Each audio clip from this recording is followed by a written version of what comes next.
Dear students, today we will discuss solution of heat equation, one dimensional heat.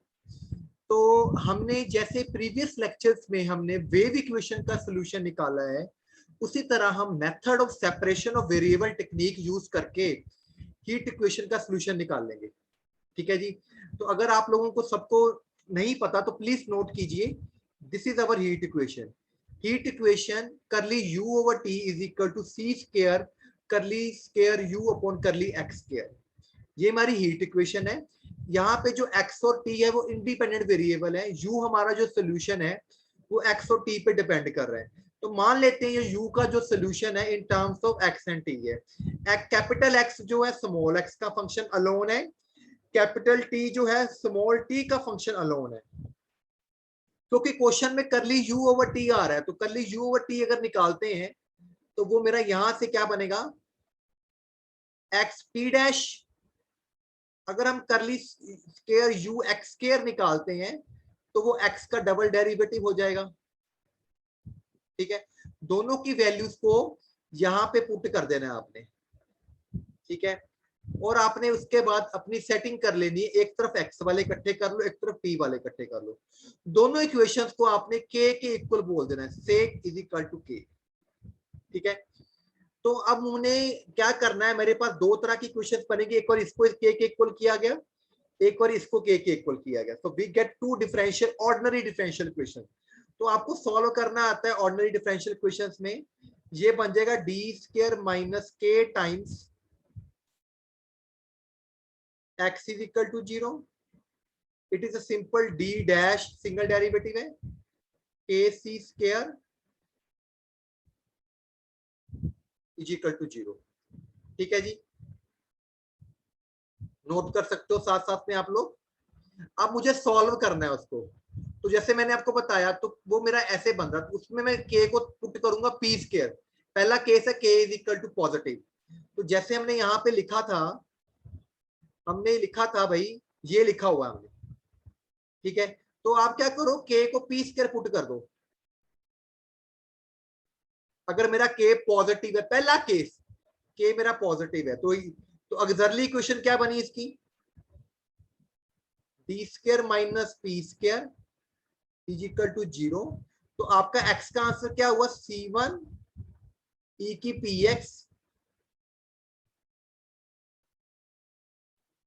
ठीक है जी। इसी तरह जब ये वाला लोगे दूसरे वाला, इसको k को p स्क्वायर, तो यहां से a की वैल्यू आएगी आपके पास d minus p square c square. a की वैल्यू आई d की pc, तो t इज इक्वल टू क्या आ जाएगा, c1 e की power p square c square t। ठीक है, तो ये पहला केस मेरा बन गया। जब आप k को नेगेटिव लोगे माइनस p स्क्वायर, ठीक है, तो वहां पे आपका यहाँ पे प्लस बन जाएगा, तो वहां पे वो अयोटा वाला केस बन जाएगा। ये मेरा केस 1 हो गया बेटा, नोट करना, नोट कर सकते हो। तो जब केस 1 आप लगा दोगे, ठीक है, तो आपके पास ये वाला सोल्यूशन निकल के आ गया। Is it okay? First one x और t का। जब हमने k नेगेटिव लेना है, सेकंड केस, तो मैं k को माइनस p स्क्वायर के को ले लेता हूं। तो जो मेरी डिफरेंशियल इक्वेशन वो क्या बन जाएगी, d square plus p square, x वाली जो थी मेरी। तो d की वैल्यू क्या आ गई, प्लस माइनस p ओटा। तो x का सोल्यूशन वही बन गया, c for cos px c3 c5 sin px। और जो d वाला वो सिंपल ही रहेगा, वहां पे हो गया आपका d plus p square c square is equal to 0। तो सिंपल वैल्यू होगी d की माइनस, वो सिंगल रूट है ना वहां पे, तो वो e की power minus c square p square t हो गया। अगर k आपका 0 है तो simple d square is equal to 0 आ गया। तो x इज इक्वल टू आपका हो जाएगा c7x प्लस c8। 0 वाला तो सिंपल ही केस होता है। तो क्योंकि हमारा जो सोल्यूशन था वो था u is equal to x into t, तो सभी को मल्टीप्लाई करके मेरे पास ये 3 सोल्यूशन आ गए हैं। Out of these 3 solution we have to choose that solution which is consistent with the physical, यानी कि जो फिजिकल नेचर ऑफ प्रॉब्लम के अकॉर्डिंग जो मेरे काम आएगा। तो इसमें से सिर्फ ये वाला सोल्यूशन जो है मेरे काम का है, जो हम प्रॉब्लम्स करते समय सॉल्व करेंगे। तो स्टूडेंट्स, आपको जब भी कोई भी क्वेश्चन आता है हीट इक्वेशन का, टेम्परेचर रिलेटेड, हीट इक्वेशन को टेम्परेचर से भी डील किया जाता है, तो आपने पहले जनरल आर्टिकल कर लेना है, उसके बाद आपने बोलना है कि this solution is my only suitable solution. इसकी हेल्प से मैं आगे उसमें बाउंड्री कंडीशंस और इनिशियल कंडीशंस लगा के सॉल्व करेंगे। तो यहाँ पे एक एग्जांपल देखिए, both the ends of a bar of length A R at temperature 0। अब यहाँ पे एक बार है, बार का मतलब एक रॉड है, ठीक है, उसकी लेंथ आपकी ए है, पर स्टार्टिंग में उसका टेम्परेचर यहाँ पे और यहाँ पे 0 है। Initial temperature is prescribed bye function fx in the bar. तो ये कहता है ये इनिशियल टेम्परेचर जो है उसको डिफाइन करने के लिए fx फंक्शन लिया गया t इज इक्वल टू 0 को। Determine the temperature at subsequent time t, यानी कि दो आपकी बाउंड्री कंडीशंस होगी, एक आपकी ये वाली क्या होगी, initial condition t is equal to 0।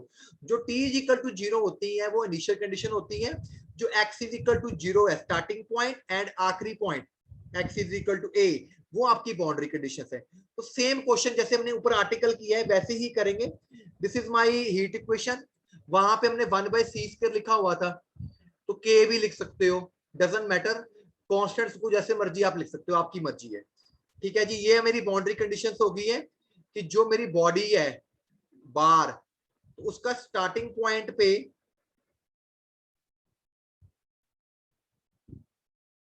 यहां पे और यहाँ पे टेम्परेचर 0 है। यहाँ पे ये u जो है ना बेटा, this is your temperature function, not a displacement. This is what is this is a temperature function, क्योंकि या आप कह सकते हो heat function, you can say that u is a heat function. ये हीट फंक्शन है आपका, ठीक है। किसी किसी बॉडी में कितनी हीट है, कितना temperature, that will depend upon उसकी पोजीशन पे भी डिपेंड करेगा, और जो टेम्परेचर जो टाइम है उस पर भी डिपेंड करेगा, ठीक है।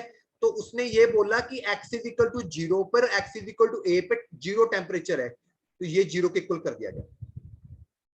ये मेरी बाउंड्री कंडीशन इसलिए क्योंकि ये एक्सट्रीम पॉइंट्स पे है, बाउंड्री पे है। फिर उसने हमें ux0 यानी कि t is equal to 0 time पे उसने फंक्शन fx दिया गया है। तो पहले आप ये कंडीशंस लिख सकते हो। अब आपने सॉल्व करना है अपना हीट इक्वेशन, जैसे मैंने आपको आर्टिकल में बताया सेपरेशन टेक्निक से। तो वैल्यूज पुट करेंगे, अलग अलग सॉल्व कर लेंगे, यहाँ पे थोड़ा सा फास्ट करेंगे यहाँ पे क्योंकि पिछली चीज रिपीट हो रही है, ठीक है। तो 3 केस आपने बनाने हैं। पहला केस, अगर वो क्या कहते हैं 0 हो जाए, यहाँ पे न्यू यूज किए रहे ना शब्द, यहाँ पे जो कांस्टेंट है वो न्यू लिया हुआ है इसमें, ठीक है। आप कुछ और भी लिख सकते हो, ठीक है, क्योंकि जो आपकी इक्वेशन है, क्योंकि यहाँ पे ये इक्वेशन में पुट किया आपने, ठीक है, इज इक्वल टू बेटा, इसने यहाँ पे न्यू पता कैसे आया है, जब इसने सेपरेट की ना टर्म्स आपको सेपरेट, तो इसको इज इक्वल टू उसने कर लिया है न्यू। कुछ और भी लिख सकते हो, सिंपल p लिख लो तो आसान हो जाएगा, ठीक है। तो यहाँ से उसके d² minus nu is equal to 0 हो जाएगा। अगर पहला केस अगर न्यू 0 है आपका, फिर तो आपका सोल्यूशन ही 0 हो गया ऑटोमेटिकली, ठीक है, जैसे हमने वेव क्वेश्चन में किया था। तो अगर न्यू 0 है तो x की वैल्यू ax प्लस b होगी, बाउंड्री कंडीशंस लगाएंगे तो वहां से a भी 0 आ जाएगा। अगर न्यू लैम्डा स्क्वायर है, पॉजिटिव नंबर है, तो d² माइनस लैम्डा स्क्वायर 0 हो जाएगा आपका इस इक्वेशन के अकॉर्डिंग, क्योंकि जो मेरी ऑक्सिलरी इक्वेशन है बेटा वो ये वाली है, d² minus nu is equal to 0। अगर इसको लैम्डा स्क्वायर ले लेंगे तो सिंपल आ जाएगा ना, प्लस माइनस लैम्डा, ठीक है। तो वो बन जाएगा ए ई की लैम्डा एक्स, बी ई की माइनस लैम्डा एक्स। तो बाउंड्री कंडीशंस लगाओ, जब x इज इक्वल टू 0 है तो u भी 0 है, जब x is equal to l है तो भी u 0 है। तो सॉल्व करके वहां से भी आपका a और b 0 ही निकल रहा है। तो क्योंकि मुझे पता मेरा तीसरा केस जो होता है जहां पे वो नेगेटिव लेते हैं हम, तो जहां पे वो अयोटा आता है, ये वाला केस ही मेरा फिजिकल होता है असली, ठीक है। यहाँ पे जब बाउंड्री कंडीशंस लगाओगे तो पहली कंडीशन है x 0 करोगे इज इक्वल टू, तो आपका वो x 0 है तो a 0 आ गया, क्योंकि साइन 0 0 हो गया, cos 0 1 होगा तो a 0 आ गया, ठीक है। दूसरी कंडीशन जब लगाओगे x is equal to a, तो x इज इक्वल टू जब a पुट करोगे तो ये साइन वाले में पुट हो जाएगा, साइन लैम्डा a, ये देखो तो साइन लैम्डा ए 0 किया, लैम्डा ए एन पाई होगा, लैम्डा की वैल्यू एन पाई बाय ए होगी। तो जो आपका एक्स की बेटा वैल्यू थी, ठीक है, तो यहाँ पे ए तो आपका बेटा 0 ही हो गया है, ए आपका 0 हो गया और लैम्डा की वैल्यू एन पाई निकल गई है, ठीक है। तो उसने आगे इसको सिंप्लीफाई करके लिख दिया, ये एक्स एन की वैल्यू होगी। अब वो टी पे आ गया है, ठीक है, यहाँ पे अलग अलग कर रहा है। बेशक आप पहले आर्टिकल करके सीधा ही वो अपना जो जनरल सोल्यूशन था मैंने उसको पकड़ के भी कर सकते हो, ठीक है।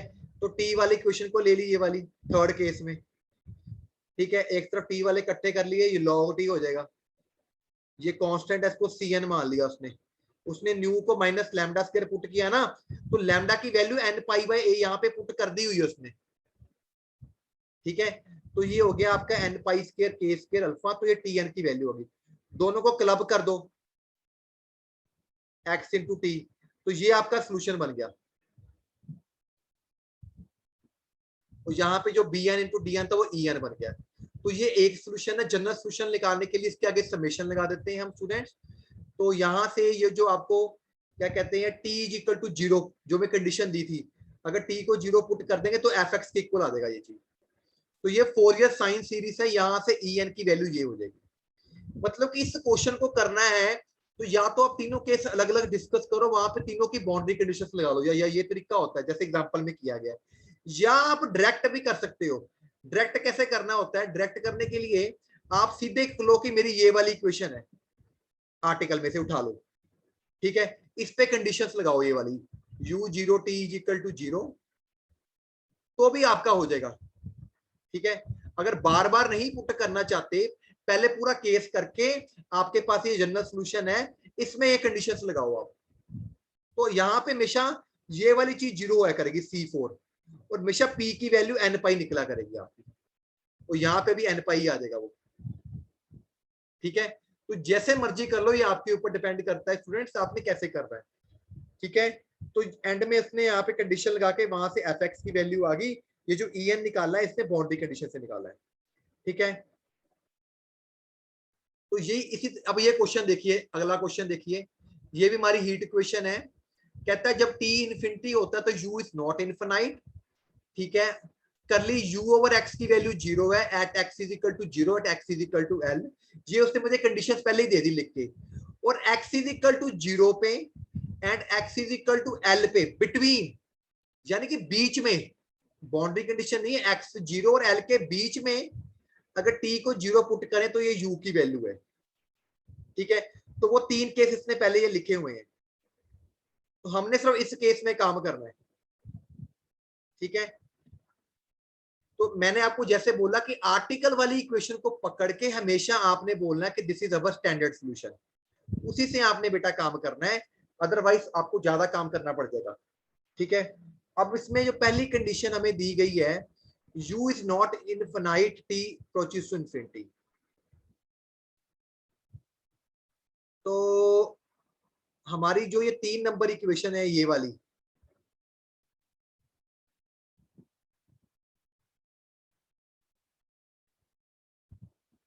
तो यहाँ पे देखिए पहले तो उसने सॉल्व भी किया मेरे हिसाब से, ठीक है। द सॉल्यूशंस आर, ये उसने 3 सॉल्यूशन लिख दिए हैं, ठीक है। कहता जब t small t approaches to infinity करेगा तो ये तो पूरा इन्फिनिटी बन जाएगा 3 नंबर इक्वेशन, क्योंकि e की इन्फिनिटी इन्फिनिटी, तो ये तो सॉल्यूशन हो ही नहीं सकता, ठीक है। ओनली 2 नंबर सॉल्यूशन, और 4 नंबर वाला भी आपका सॉल्यूशन नहीं होगा, आपको पता है, ठीक है।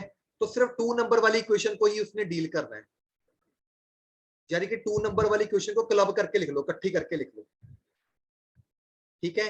एक उसने यहाँ पे डेरिवेटिव कर दिया, अब यानी कि जो आपका सोल्यूशन है बेटा, वो हमने जैसे बोला था u is equal to x t है, तो जो मेरा सोल्यूशन काम का है वो क्या है, इन दोनों को मल्टीप्लाई कर दो, c1 cos kx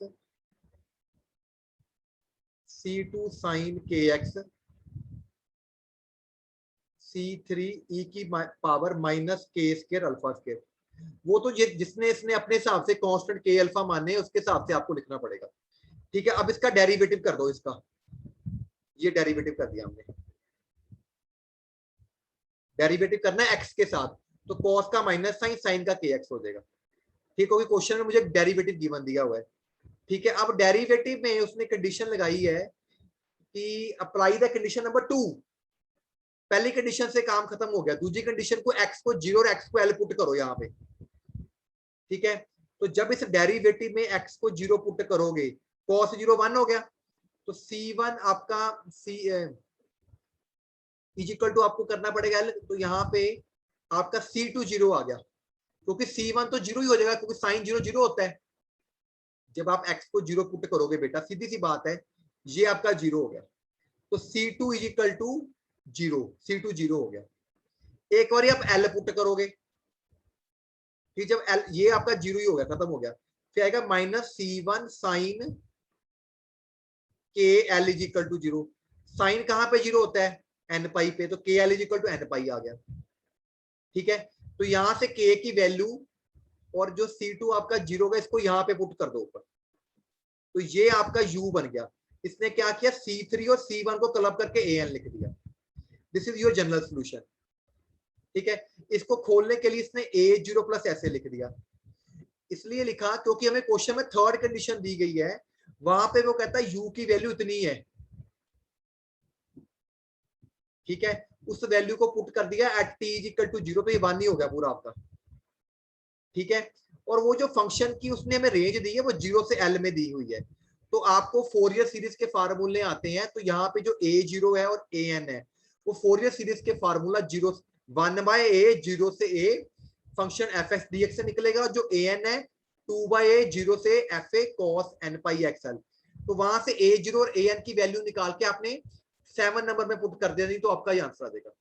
मतलब कि जब आपको u दिया होता है, उसकी वैल्यू यहाँ पे पुट कर दी अब आपने। ठीक है, अब आपका यहाँ पे ये चीजें कांस्टेंट है, a0 an। ठीक है, ये एक फोरियर कोसाइन सीरीज बन गई है 0 से l। तो वहां पे अगर आपने a0 निकालना है, तो उसको 1/l 0 से l करके निकाल लोगे, और an निकालने के लिए ये फार्मूला होगा। इसकी बाय पार्ट्स इंटीग्रेशन करो, सॉल्व करके आपको इतना आ जाएगा। ठीक है, जब n इवन नंबर है, तो अगर n ऑड है, तो cos पाई -1 बन जाएगा, वो 0 हो जाएगा, खत्म हो गया। अगर वो इवन नंबर है तो वो 2 हो जाएगा, तो यहाँ पे 2 टाइम्स हो गया आपका, 4l हो गया वो। तो a0 और an की यहाँ पे वैल्यू पुट करोगे तो आपके पास आंसर आ जाएगा। तो हीट इक्वेशन में थोड़ी सी बाउंड्री कंडीशंस का फर्क हो सकता है, पर जनरल इक्वेशन जो है, जनरल सोल्यूशन है, वैसे ही निकालना जैसे मैंने आपको समझाया है।